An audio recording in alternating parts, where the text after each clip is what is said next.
Assalamualaikum warahmatullahi wabarakatuh. Saya Intan Syafitri Puspadewi dari kelompok 1. Saya dan teman-teman akan mempresentasikan materi dari analisis situasi pasar. Assalamualaikum warahmatullahi wabarakatuh. Perkenalkan, nama saya Febrian Ruyansyah. Saya dari kelompok 1. Di sini saya akan menjelaskan tentang analisis situasi pasar. Yang poin pertama, menetapkan dan menganalisis pasar.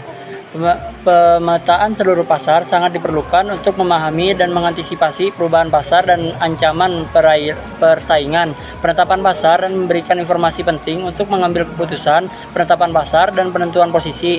Analisis pemasaran dimaksud untuk yang pertama, mengidentifikasi peluang bisnis yang memuaskan. Yang kedua, mengevaluasi persaingan yang sudah ada dan yang potensial.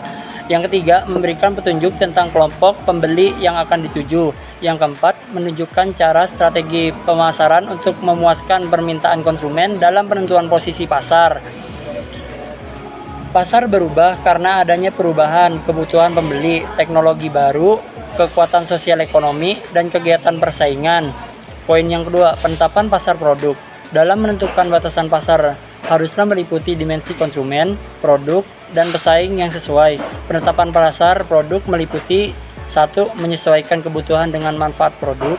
Yang kedua, menentukan batasan produk di pasar. Yang ketiga, pertimbangan pembentukan pasar produk. Selanjutnya ada analisis situasi. Yang pertama, menetapkan tujuan analisis, yaitu menentukan tujuan dan sasaran khusus serta para pemangku kepentingan yang akan berpartisipasi.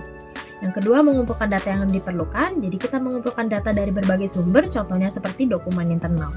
Yang ketiga, mengidentifikasi peluang dan tantangan yang akan dihadapi oleh organisasi. Jadi kita membuat daftar peluang serta tantangan terpenting yang akan dihadapi oleh organisasi. Yang keempat, memberikan rekomendasi dan saran, di mana kita mengembangkan saran serta rekomendasi tentang bagaimana organisasi dapat memanfaatkan peluang dan menghadapi tantangan tersebut. Selanjutnya ada faktor-faktor yang mempengaruhi kompleksitas pasar. Yang pertama, fungsi pasar yang mempertimbangkan tentang aspek fungsi produk atau jasa yang bermanfaat bagi konsumen. Yang kedua, teknologi. Fungsi ini dicari konsumen karena dapat memuaskan dengan produk yang menggunakan teknologi berbeda. Yang ketiga, segmen pelanggan. Dimensi ini mempelajari kebutuhan konsumen yang beraneka ragam untuk produk tertentu, contohnya mobil. Yang keempat, perbedaan dalam kompleksitas pasar produk. Ternyata beberapa pasar produk telah menetapkan batas mereka dengan jelas. Selanjutnya, analisis peluang pasar. Langkah awal yang sangat penting untuk mempelajari orang atau organisasi yang menjadi pengguna akhir dalam setiap tingkat pasar produk. Dalam analisis harus dimasukkan unsur operasional perusahaan pada setiap tingkat dalam sistem nilai tambah seperti pemasok, pabrik, distributor, dan pengecer. Analisis pesaing ini juga membantu manajemen memutuskan pasar sasaran yang akan dipilih dan strategi penentuan posisi yang akan digunakan. Halo, nama saya Dwi Ningrum. Saya akan melanjutkan pembahasan dari teman saya, yaitu analisis peluang pasar. Yang pertama ada penetapan batas dan struktur pasar produk. Yang kedua, menguraikan dan menganalisis penggunaan akhir. Yang ketiga ada analisis industri dan sistem nilai tambah. Yang keempat ada analisis pesaing utama. Yang kelima, estimasi besar pasar. Yang keenam, ruang lingkup geografis pasar. Yang ketujuh, pasar konsumen dan organisasi. Untuk selanjutnya ada analisis pasar, segmen konsumen dan penetapan pasaran. Analisis peluang pasar memberikan suatu kerangka kerja untuk mengevaluasi pasar di mana merek organisasi sekarang bersaing atau diharapkan akan bersaing di masa mendatang. Penentuan dan penganalisaan pasar produk ingin mencapai tujuan sebagai berikut, yaitu ada yang pertama, menguraikan minat konsumen atau pesaing yang besar kepada perusahaan. Yang kedua, menunjukkan pasar untuk menuntut analisis segmen konsumen yang lebih komprehensif. Yang ketiga, mengidentifikasi satu atau lebih segmen pasar konsumen yang akan dituju oleh perusahaan. Baik, dengan saya Marcella Wijaya. Analisis pasar, segmen konsumen, dan penetapan sasaran. Di dalamnya juga terdapat analisis pesaing. Analisis pesaing yaitu kebutuhan spesifik konsumen yang dapat dipuaskan dengan jenis produk dari perusahaan lain juga harus disertakan.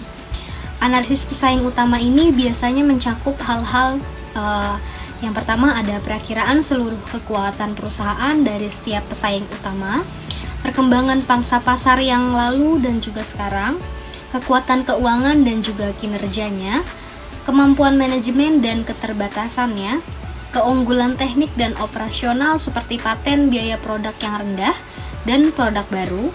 Kemudian yang terakhir ada uraian dan penilaian kekuatan dan keterbatasan strategi pemasaran. Segmen konsumen. Pilihan pengguna akhir terhadap atribut produk di kebanyakan pasar berbeda-beda. Tujuan dari segmentasi ini adalah untuk mengidentifikasikan para pembeli dalam pasar yang memiliki permintaan yang hampir sama. Segmen konsumen memungkinkan perusahaan untuk menetapkan pasar sasaran yang dimana persyaratan segmen strategi pemasaran yang berhasil diperoleh dari perpaduan antara permintaan konsumen dan produk atau jasa yang memuaskan harapan para pembeli atau pelanggan. Analisis pemasaran harus mengidentifikasikan kebutuhan konsumen yang dimana ini adalah yang dimaksud profil konsumen. Perkenalkan, nama saya Muhammad Ali Lubis. Di sini saya akan melanjutkan pembahasan dari teman saya, yaitu tentang persyaratan segmen dan keunggulan bersaing dalam strategi pemasaran. Persyaratan segmen strategi pemasaran yang berhasil diperoleh dari perpaduan antara permintaan konsumen dan produk atau jasa yang memuaskan harapan pembeli. Analisis pemasaran harus mengidentifikasikan kebutuhan konsumen. Inilah maksud profil konsumen. Pada saat pasar terdiri atas pembeli dengan kebutuhan yang berbeda, setiap segmen yang diminati oleh organisasi harus dianalisis dengan mengidentifikasikan permintaan konsumen dan mengevaluasi peluang sasaran.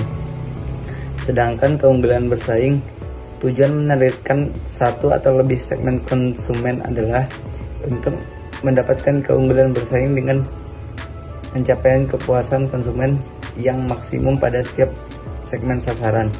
Makin kuat keunggulan bersaing perusahaan, makin baik peluang untuk menentukan posisi dan keuntungan yang akan dicapai. Selanjutnya ialah data dan riset pasar. Landasan dari setiap analisis situasi adalah pengumpulan data yang relevan dan akurat. Hal ini melibatkan penggunaan berbagai metodologi pengumpulan data dan melakukan riset pasar yang komprehensif, menggunakan survei wawancara kelompok, fokus, dan studi observasional untuk pengumpulan data primer, memanfaatkan laporan industri, jurnal akademis, dan analisis pasar untuk data sekunder, menganalisis data kualitatif dan kuantitatif untuk pemahaman yang komprehensif, dan memastikan keakuratan, relevansi, dan ketepatan waktu data. Assalamualaikum warahmatullahi wabarakatuh. Perkenalkan, nama saya Muhammad Saputra. Saya akan melanjutkan presentasi dari teman-teman saya, mengidentifikasi peluang dan ancaman pasar di pasar yang berubah dengan cepat saat ini. Mengidentifikasi peluang dan ancaman merupakan kebutuhan yang berkelanjutan.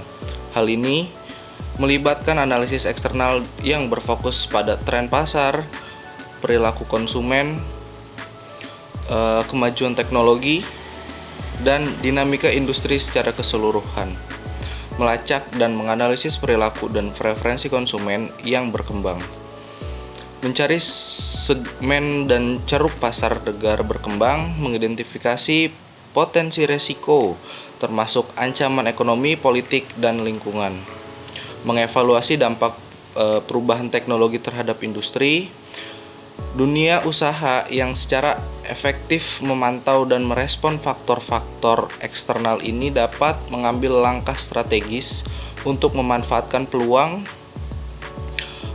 dan mempertahankan diri dari potensi ancaman sehingga memastikan perubahan keberlanjutan dan daya asing di pasar. Analisis 5C mengevaluasi faktor internal dan eksternal yang memengaruhi keseluruhan pasar. Kepanjangan dari 5C itu perusahaan.